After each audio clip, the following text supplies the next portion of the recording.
Hello, അസ്സലാമു അലൈക്കും. എന്തൊക്കെയാണ് വിശേഷം? ഇന്നൊരു അടിപൊളി ക്രീം ബണ്ണിൻ്റെ റെസിപ്പിയാണ് കാണിക്കുന്നത്.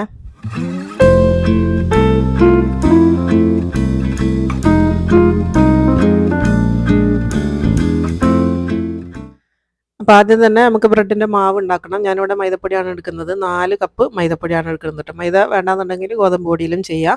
അപ്പോൾ 4 കപ്പ് പൊടി ഇട്ടതിന് ശേഷം അതിലേക്ക് ആവശ്യത്തിന് ഉപ്പ് ഇട്ട് കൊടുക്കണം കേട്ടോ. ഞാൻ അതിലേക്ക് 1 ടീസ്പൂൺ ഉപ്പാണ് ചേർത്ത് കൊടുക്കുന്നത്. പിന്നെ വേണ്ടത് മധുരത്തിന് പഞ്ചസാര വേണം. ഇവിടെ വളരെ ചെറിയ അളവിലാണ് ഞാൻ പഞ്ചസാര ചേർക്കുന്നത്. 3 ടേബിൾ സ്പൂണാണ്, നിങ്ങൾക്ക് 5 6 ടേബിൾ സ്പൂൺ ചേർക്കാം. പിന്നെ വേണ്ടി ഒരു 1/4 കപ്പ് പാൽപ്പൊടി വേണം കേട്ടോ. Milk powder 1/4 cup. അതൊരു 3 ടേബിൾ സ്പൂൺ കൂമിച്ചെടുത്താൽ 1/4 കപ്പ് ആവും. അപ്പോൾ അതും കൂടെ ചേർത്ത് കൊടുത്തിട്ടുണ്ട്. പിന്നെ വേണ്ടത് ഇൻസ്റ്റൻറ്റ് ഈസ്റ്റാണ്. അതൊരു 1/2 ടേബിൾ സ്പൂണാണ് ചേർത്ത് കൊടുക്കുന്നത്. ഇനി ഇതെല്ലാം കൂടെ നന്നായിട്ടൊന്ന് മിക്സ് ചെയ്തെടുക്കുക. ആ പൊടികളെല്ലാം കൂടെ ഒന്ന് ജസ്റ്റ് ഒന്ന് മിക്സ് ആയി കിട്ടണം കേട്ടോ. ഉപ്പും പഞ്ചസാരയും ആ ഒരു ഈസ്റ്റും എല്ലാം കൂടെ നന്നായിട്ടൊന്ന് മിക്സ് ആയിക്കോട്ടെ. മിക്സ് ആയതിന് ശേഷമാണ് നമ്മളിതിലേക്ക് ഇനി ഒരു മുട്ടയും കൂടെ ചേർത്ത് കൊടുക്കണം. അപ്പോൾ ഞാനിവിടെ എടുക്കുന്ന മുട്ട എന്ന് പറയുന്നത് വലിയ സൈസ് മുട്ടയാണ്. അപ്പോൾ ചെറിയ മുട്ട ആണെങ്കിൽ 2 എണ്ണം ചേർക്കണം. ഇപ്പോൾ ഇവിടെ വലുതായതുകൊണ്ട് ഞാൻ ഒറ്റ മുട്ടയാണ് ചേർത്ത് കൊടുക്കുന്നത്. അപ്പോൾ അത് ഒരു മുട്ടയും കൂടെ പൊട്ടിച്ചൊഴിച്ച് കൊടുത്തിട്ടുണ്ട്. ഇനി ഇതിലേക്ക് വെള്ളമാണ് വേണ്ടത്. കുഴയ്ക്കാൻ ആവശ്യത്തിനുള്ള വെള്ളം ഞാനിപ്പോൾ 1 കപ്പ് ഒഴിച്ചിട്ടുണ്ട്. ഇനി എത്രയാണോ വേണ്ടി അതിനനുസരിച്ച് നമുക്ക് കുഴച്ചെടുക്കണം. ഇത് ജസ്റ്റ് ഒന്ന് മിക്സ് ചെയ്ത് കൊണ്ടുവരാം ആദ്യം. ഇപ്പോൾ അതാ ബാക്കിയൊന്ന് ജസ്റ്റ് ഒന്ന് മിക്സ് ചെയ്തെടുത്തിട്ടുണ്ട്. ഇനി ഇതിലേക്ക് 1 ടേബിൾ സ്പൂൺ ഓയിൽ വേണം. ഞാനിവിടെ ഒലിവ് ഓയിലാണ് ചേർക്കുന്നത്. നിങ്ങൾക്ക് സൺഫ്ലവർ ഓയിലോ ഏത് വേണമെങ്കിലും ചേർത്ത് കൊടുക്കാം. പിന്നെ വേണ്ടി ഒരു 30 ഗ്രാം ബട്ടർ വേണം. 30 ഗ്രാം ബട്ടർ കേട്ടോ. അപ്പോൾ ടേബിൾ സ്പൂണിൻ്റെ അളവിൽ ഇങ്ങനെ കൂമിച്ച് 2 ടേബിൾ സ്പൂൺ നിറച്ചെടുക്കുകയാണെങ്കിൽ അതൊരു 30 ഗ്രാം ഉണ്ടാവും. അപ്പോൾ 30 ഗ്രാമാണ് ഇതിൻ്റെ അളവ് എന്ന് പറയുന്നത്. ഇതൊക്കെ എൻ്റെ ഒരു കൈയളവാണ്. അപ്പോൾ നിങ്ങൾക്ക് മനസ്സിലാൻ വേണ്ടിയിട്ടാണ് ഞാൻ ആ ഒരു അളവ് പറയുന്നത് കേട്ടോ. അപ്പോൾ ദാ ആ ഒരു ബട്ടറും കൂടെ ചേർത്ത് കൊടുത്തിട്ടുണ്ട്. ബട്ടർ ചേർക്കുമ്പോൾ അൺസോൾട്ടഡ് ചേർക്കണം, കാരണം നമ്മൾ ഇതിൽ ഓൾറെഡി ഉപ്പ് ചേർത്തതാണ്. ഇനി ഇതെല്ലാം കൂടെ ചേർത്തിട്ട് കുറച്ചും കൂടെ വെള്ളം കൂടെ ചേർത്തിട്ട് ഒരു ചെറുതായിട്ടൊരു സ്റ്റിക്കി പാകത്തിൽ ഒന്ന് കുഴച്ചെടുക്കണം. നമ്മളൊരു ചപ്പാത്തിക്കൊക്കെ കുഴക്കുന്ന പാകത്തിൽ.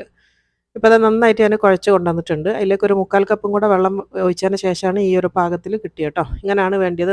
നന്നായിട്ട് കുഴച്ചിട്ട് സോഫ്റ്റാക്കി എടുക്കണം. നമ്മൾ കൈ കൊണ്ട് തൊട്ട് കഴിഞ്ഞാൽ ഇതാ ഒരുപാട് സ്റ്റിക്കി അല്ല, എന്നാലും ഇങ്ങനെ നമ്മളൊരു സ്ലോയിൽ തൊടുകയാണെങ്കിൽ ചെറുതായിട്ടൊരു സ്റ്റിക്കി ആയിരിക്കും. ആ ഒരു പാകത്തിലാണ് കുഴക്കേണ്ടത്. ഇതുപോലെ ഒരുപാട് സമയം എടുത്തിട്ട് കുഴച്ചിട്ട് വേണം ഈ ഒരു രീതിയിൽ സോഫ്റ്റാക്കി എടുക്കാൻ. കുഴക്കൽ നന്നായാൽ മാത്രമാണ് ബ്രെഡ് നന്നാവുള്ളൂ. ഇപ്പോൾ അത് ഞാൻ ക്ലിംഗ് റാപ്പ് വെച്ചിട്ടൊന്ന് റാപ്പ് ചെയ്തിട്ടുണ്ട്. ഒരു അരമണിക്കൂർ ഇതൊന്ന് റെസ്റ്റ് ചെയ്യാൻ വേണ്ടി വെക്കണം കേട്ടോ. അരമണിക്കൂർ മതി. ഇനിയിപ്പോൾ ഇതിൻ്റെ ഫില്ലിംഗ് ആണ് ഞാൻ കാണിക്കുന്നത്. വിപ്പിംഗ് ക്രീമിൻ്റെ പൗഡറാണ് ഞാൻ എടുത്തത്. നിങ്ങൾക്ക് ലിക്വിഡ് വിപ്പിംഗ് ക്രീം എടുക്കണമെങ്കിൽ അങ്ങനെ എടുക്കാം. ഞാനൊരു 2 സാഷെ വിപ്പിംഗ് ക്രീമിൻ്റെ പൗഡർ എടുത്തിട്ടുണ്ട്. അതിലേക്ക് ഒരു 3/4 കപ്പ് പാലാണ് വേണ്ടത്. അപ്പോൾ പകുതി പാൽ നമ്മൾ ആദ്യം ഒഴിച്ചിട്ട് ഇതൊന്ന് ജസ്റ്റ് ഒന്ന് മിക്സ് ചെയ്തെടുക്കുക. അതിന് ശേഷം നമ്മൾ ബാക്കി പകുതിയും കൂടെ ഒഴിച്ചതിന് ശേഷം നന്നായിട്ട് ഇത് വിപ്പ് ചെയ്തെടുക്കുക കേട്ടോ. അപ്പോൾ ഇവിടെ ഏറ്റവും ചീപ്പ് ആൻഡ് ബെസ്റ്റ് എന്ന് പറയുന്നത് ഇങ്ങനത്തെ വിപ്പിംഗ് ക്രീമിൻ്റെ പൗഡറാണ്. അപ്പോൾ അതുകൊണ്ടാണ് ഇവിടെ ഇങ്ങനെ എടുക്കുന്നത്. നാട്ടിലാണെങ്കിൽ നമ്മൾ റിച്ചിൻ്റെ അല്ല ഗോൾഡ് എന്നൊക്കെ പറഞ്ഞിട്ട് അതിൻ്റെ ലിക്വിഡ് വിപ്പിംഗ് ക്രീം എളുപ്പത്തിൽ കിട്ടുന്ന സാധനം ആയതുകൊണ്ട് നമ്മൾ അതാണ് ഉപയോഗിക്കുക. ഇവിടെ ഡ്രീം വിപ്പ് എന്ന് പറഞ്ഞിട്ട് ഈ ഒരു സാഷയാണ് നമ്മളെല്ലാവരും വാങ്ങിക്കൽ. അപ്പോൾ അത് നന്നായിട്ട് അടിച്ച് പതപ്പിച്ചെടുത്തിട്ടുണ്ട്. അതിന് ശേഷം ഇതിലേക്ക് ബട്ടർ ചേർത്ത് കൊടുക്കണം.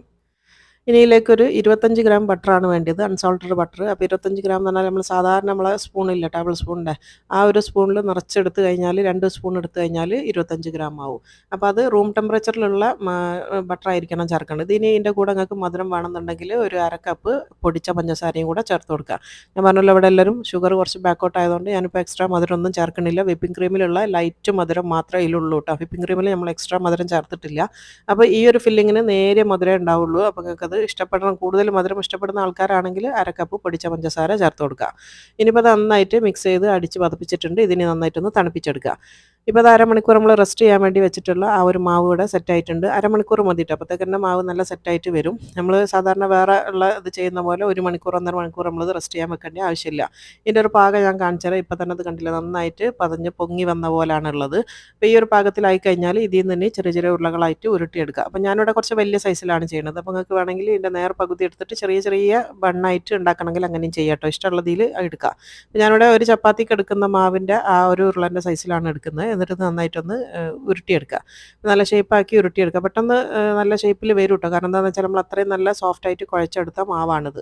അപ്പോൾ അത് ഓരോന്ന് ഇതേപോലെ ഉരുട്ടിയെടുക്കുക. ഇതിപ്പോൾ കംപ്ലീറ്റ് ഞാൻ ആ ഒരു മാവ് കൊണ്ട് ഉരുട്ടിയെടുത്തിട്ടുള്ള അളവാണിത്. 4 കപ്പ് മൈദപ്പൊടി കൊണ്ട് കിട്ടിയ അളവാണിത്. ഇനി ഇതിൽ നിന്ന് ഓരോന്ന് എടുക്കുക. നമ്മൾ ആദ്യം ഉരുട്ടി വെച്ചാൽ നോക്കിയിട്ട് എടുക്കുക കേട്ടോ. അതിൽ നിന്ന് ഓരോന്ന് എടുത്തിട്ട് ജസ്റ്റ് ഒന്ന് പരത്തി എടുക്കണം. അപ്പോൾ പരത്തുമ്പോൾ നമ്മൾ എക്സ്ട്രാ പൊടിയൊന്നും ഇട്ട് കൊടുക്കുകയൊന്നും ചെയ്യേണ്ടിയില്ല. ഞാനിവിടെ സിലിക്കൺ മാറ്റ് ആയതുകൊണ്ടാണോ എന്നറിയില്ല, നിങ്ങൾക്ക് ആവശ്യമുണ്ടെന്ന് തോന്നുകയാണെങ്കിൽ ചെറുതായിട്ടൊന്ന് പൊടിയിട്ടിട്ട് ഒന്ന് പരത്തിയെടുത്താൽ മതി. അതിൻ്റെ ആവശ്യം വരുമല്ലോ കേട്ടോ. നമ്മൾ റെസ്റ്റ് ചെയ്യാൻ വെക്കുന്ന സമയത്തിന് നല്ല സോഫ്റ്റ് ആയിട്ടാണ് ഉണ്ടാവുക, ഒട്ടിപ്പിടിക്കൊന്നുമില്ല. അപ്പോൾ അതാ ഈ ഒരു പൂരിൻ്റെ വലുപ്പത്തിൽ ഇതിനൊന്ന് പരത്തിയെടുക്കുക. അപ്പോൾ ചെറുതായിട്ടൊരു തടിയിലാണ് ഉണ്ടാവുക. ഒരു ബട്ടൂരിനെക്കാട്ടിലും കുറച്ചും കൂടെ തടി ഉണ്ടാവും. അപ്പോൾ ഇതിൻ്റെ സൈഡൊക്കെ നന്നായിട്ടൊന്ന് പരത്തി കൊടുക്കണം കേട്ടോ. നമുക്കിത് ഒട്ടിക്കാനുള്ളതാണ്, ഫോൾഡ് ചെയ്യാനുള്ളതാണ്. അപ്പോൾ സൈഡൊക്കെ നന്നായിട്ടൊന്ന് പരത്തി കൊടുക്കണം. സൈഡ് മാത്രം ഒരുപാട് തടിയും നടു മാത്രം തിന്നായി പോവുകയും ചെയ്യരുത്.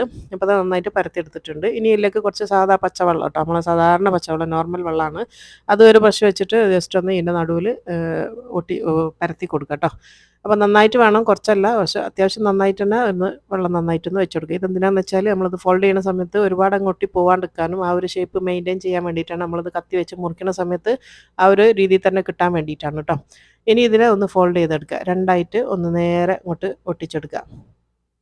എന്നിട്ടിത് കൈ വെച്ചിട്ട് നിങ്ങൾക്ക് എത്രത്തോളം മാക്സിമം ഒട്ടിക്കാൻ കഴിയുമോ അത്രത്തോളം ഇതിൽ ഒട്ടിച്ചെടുക്കണം കേട്ടോ. നമ്മളെങ്ങനെ ഒട്ടിച്ചാലും ഇത് നമുക്ക് ആ ഒരു ഷേപ്പിൽ തന്നെ കിട്ടും. പൊരിക്കുന്ന സമയത്ത് ഇങ്ങനെ തുറന്ന് വന്നോളും.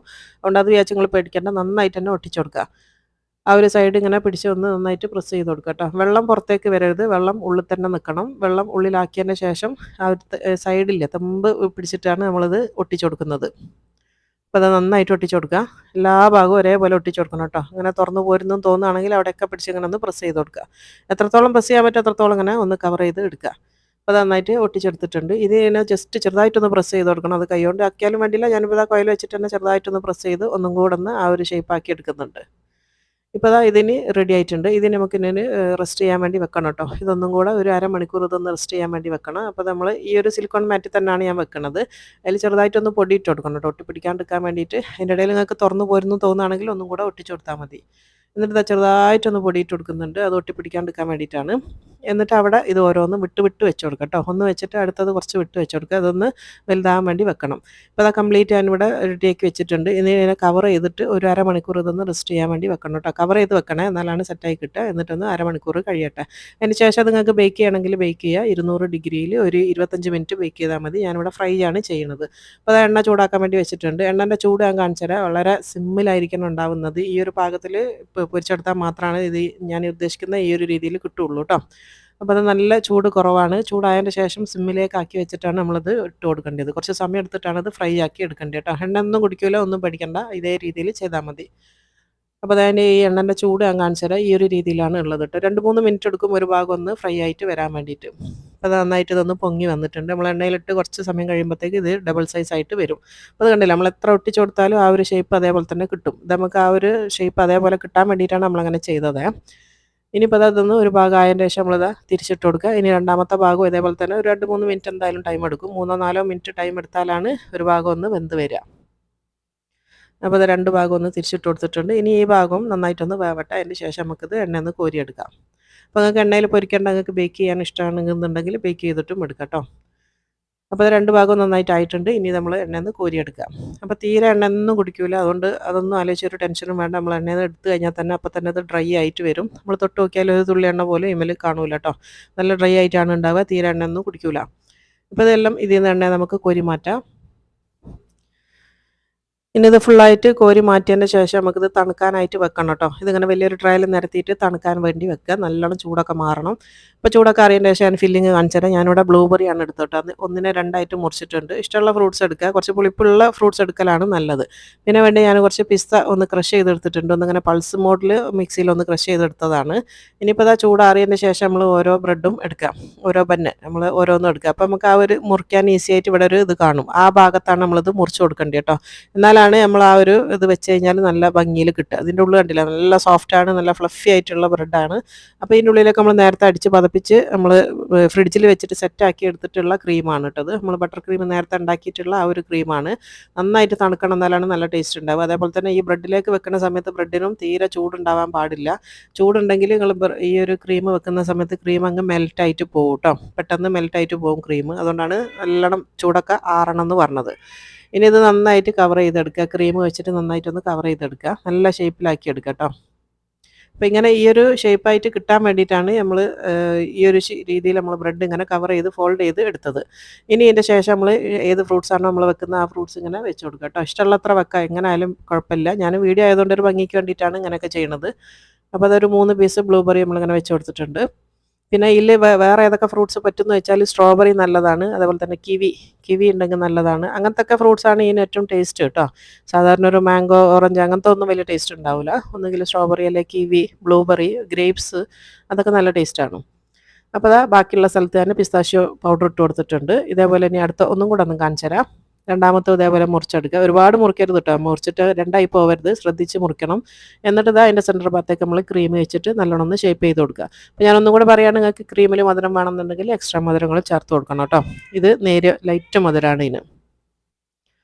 എന്നിട്ട് ഇത് നന്നായിട്ട് ഷേപ്പ് ചെയ്ത് എടുത്തിട്ടുണ്ട്. നല്ല വൃത്തിയായിട്ട് തന്നെ അങ്ങനെ ഷേപ്പ് ചെയ്തെടുക്കുക, എന്നാലാണ് കാണാനും നല്ല ഭംഗി ഉണ്ടാവുക. ഇനിയിപ്പോൾ അടുത്ത എണ്ണയിൽ ഗ്രേപ്സ് ആണ് വെച്ച് കൊടുക്കുന്നത് കേട്ടോ. കുരു ഇല്ലാത്ത ഗ്രേപ്സ് വെച്ച് കൊടുക്കണേ. അപ്പോൾ അത് ഗ്രേപ്സ് വെച്ച് കൊടുത്തിട്ടുണ്ട്. ഇനി ബാക്കിയുള്ള ഭാഗത്ത് നമ്മൾ പിസ്താഷ്യോ ചെയ്ത് കൊടുക്കുക കേട്ടോ. പൗഡർ ആക്കിയതിന് ശേഷം അതാ ഇങ്ങനെ ഒരുപാട് പൗഡർ ആക്കരുത്, ജസ്റ്റ് ഒന്ന് ക്രഷ് ചെയ്തെടുത്താൽ മതി. എന്നിട്ട് ഇതിൻ്റെ ചുറ്റിലും ഇട്ട് കൊടുക്കുക. ഇത്രയേ ഉള്ളൂ. നമ്മൾ ബാക്കി മൊത്തം ഇതേപോലെ ചെയ്തെടുത്തിട്ടുണ്ട്. നല്ല ഭംഗിയാണ് കാണാൻ, ആ ഒരു കാണുന്ന ഭംഗിനെക്കാട്ടിലും ടേസ്റ്റുമാണ് കേട്ടോ തിന്നാൻ. ഇത് കുറച്ച് ഹെവിയാണ്, ഞാൻ കുറച്ച് വലിയ സൈസിൽ ഉണ്ടാക്കിയിട്ടുണ്ട്. നിങ്ങൾക്ക് സാധാരണ ഉണ്ടാക്കുമ്പോൾ വേണമെങ്കിൽ സൈസ് ചെറുതാക്കിയിട്ട് ഉണ്ടാക്കാം. അപ്പോൾ ഞാനിവിടെ ചായക്കാണ് ഉണ്ടാക്കിയത്. അടിപൊളി ടേസ്റ്റാണ്, സൂപ്പർ സാധനമാണ് കേട്ടോ.